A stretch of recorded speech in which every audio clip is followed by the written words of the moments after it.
First, I want to say welcome. I'm going to be talking about how to navigate some of the challenges to climate change education. But first, I want to recognize that if you're here listening to this, you probably understand the serious nature of the climate crisis, and it is likely that you also believe that it's important to tackle climate change in our classrooms. I thank you for your efforts and for your interest. This brief overview video will highlight some of the typical challenges expected and/or experienced by educators who want to integrate climate change into their classroom and how to pivot those conversations and our efforts to navigate around these obstacles.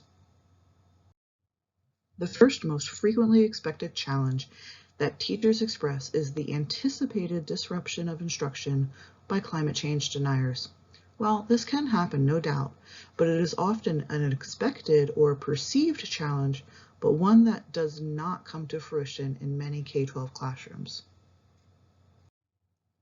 Yet we should still highlight this challenge briefly as it influences the wider climate change conversation. Research has shown that climate change denial is political. In this example, and actually in many other groups as well, we see that ideology is influenced by one's group membership, which then establishes the beliefs and values of that group. The political nature of ideology and this partisan identity around climate change denialism is easily observed. But this political climate change denialist ideology has been shown to overcome people's religious ideals and to even gaslight one's own personal and direct lived experiences with local climate change impacts. The good news is that recent polling shows that most Americans agree that climate change is happening and that there is a consensus in the scientific community around the climate crisis.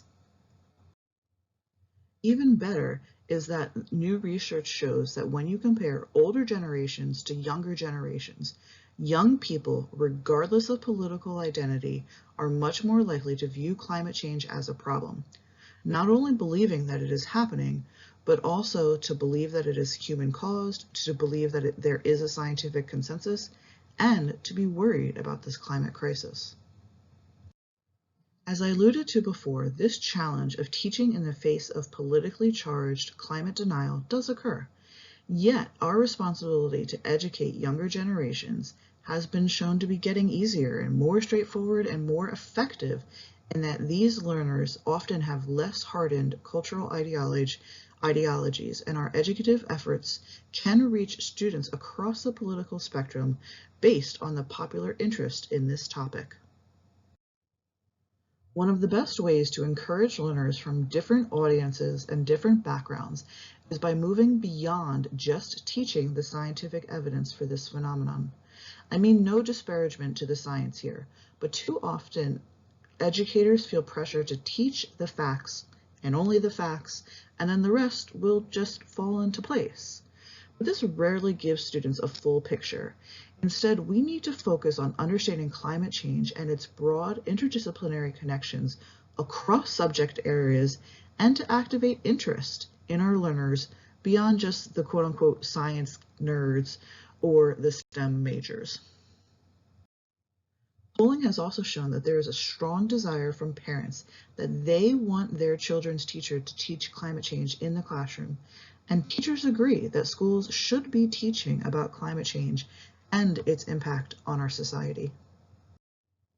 This feeling is echoed around the world as climate change education mandates can be found in countries like Italy, Brazil, Singapore, Canada, and across the United States as well. There have been 18 different legislative measures introduced just this year alone across 10 different states to support and require climate change education in our public schools. It is gladdening to see climate change being integrated within science education standards, but we also need to see it pulled in across the curriculum. Here in New Jersey, this interdisciplinary requirement has just been adopted by our state government. So we're going to go one step further and to fully integrate climate change education across every grade level and across all subject areas. The third challenge that educators often encounter is a perceived need to focus their instruction on only the impacts we can currently observe. In other words, we are focusing on what is happening now, instead of opening the discussion as to what should be happening next, right? Because this is a challenging conversation to have. It's not quite as simple as first, then do this, then do that. Instead, it has incredibly rich social, moral, economic, and civic elements that go way beyond the science. Even though some educators feel hesitant to discuss climate solutions under the guise of restricting personal choice, it is critical to do so. As new research shows, climate instruction related to pro-environmental behavior choices can have a great positive impact on lowering an individual's lifetime carbon emissions, even long after the education has transpired. However, it may not be so straightforward as simply integrating climate change, but like most things in life, it's a bit more complicated to track the long-term impacts of education. But nevertheless, it remains an important goal for educators to bring these hard conversations into our teaching. The final challenge for climate change education is that while individual action is important for empowering young people and creating buy-in, we also need to recognize that this is not a situation where just saying no to plastic straws or where using fewer plastic shopping bags will suffice to solve the climate crisis. The world greenhouse gas emissions chart shown here tells us that carbon emissions come from an incredible number of sources, and as such, broad societal action is needed to fully address these problems related to climate change and to address these problems on a global scale. The other, often skipped portion of this moral or ethical discussion related to climate change is that about half of the global greenhouse gas emissions are created by only the richest 10% of the population.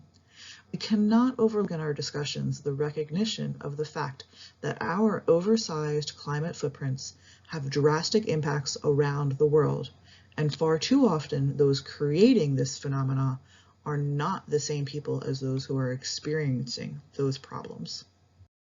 Therefore, we need to focus on action happening at scale. When incorporating a solutions-oriented approach to climate change education, we need to look beyond just what happens in our classroom or in our school. We need to think big picture here. So thanks for your time. I look forward to discussing this further with you in our upcoming live session.